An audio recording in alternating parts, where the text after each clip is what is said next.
screen. Well, good afternoon. On February the 5th, 2010, I shared with Canadians that I, like 25,000 other Canadian men every year, had been diagnosed with prostate cancer. I have received overwhelming support from my loving family, my friends, my caucus and party, and thousands of everyday Canadians. Their stories and support, I have to say, have touched me deeply, and I've drawn strength and inspiration from them.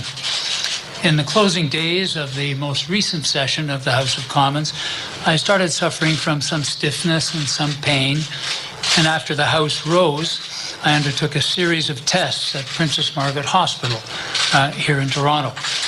My battle against prostate cancer, as it turns out from these tests, is going very well.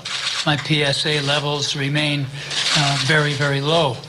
However, these tests, whose results I received just last week, also indicate that I have a new cancer, non-prostate cancer, that's going to require further treatment. So, on the advice of my doctors, I'm going to focus on treatment and recovery. I will therefore be taking a temporary leave of absence as leader of the New Democratic Party of Canada.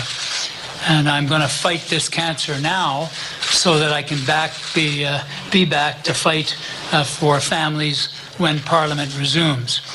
So to that end, I've requested that the president of our party, Brian Topp, consult our parliamentary caucus and then convene a meeting of our party's federal council to appoint an interim leader.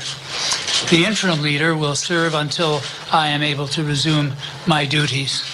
I intend to do that when Parliament resumes on September 19th. I'm also making a recommendation on who the interim leader should be.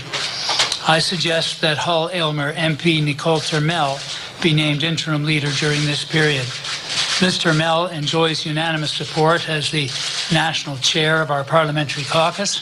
She's an experienced national leader in both official languages, and she will do an excellent job as our national interim leader. Let me conclude by saying this.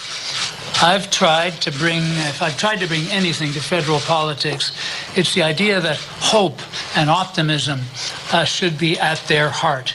We can look after each other better than we do today. We can have a fiscally responsible government. We can have a strong economy with greater equality in our society, greater equality that's so important in days when we see inequality growing. A clean environment. We can accomplish these things. We can be a force for peace in the world. As I am hopeful and optimistic about all of this, I have to say I am as optimistic as when I started out my life in politics. And so I'm hopeful and optimistic about the personal battle that lies before me in the weeks to come. I am very hopeful and optimistic that our party will continue to move forward, that we will replace the Conservative government in a few short years from now, and that we will work with Canadians to build the country of our hopes, of our dreams, of our optimism, our determination, our values, and our love. Thank you very much.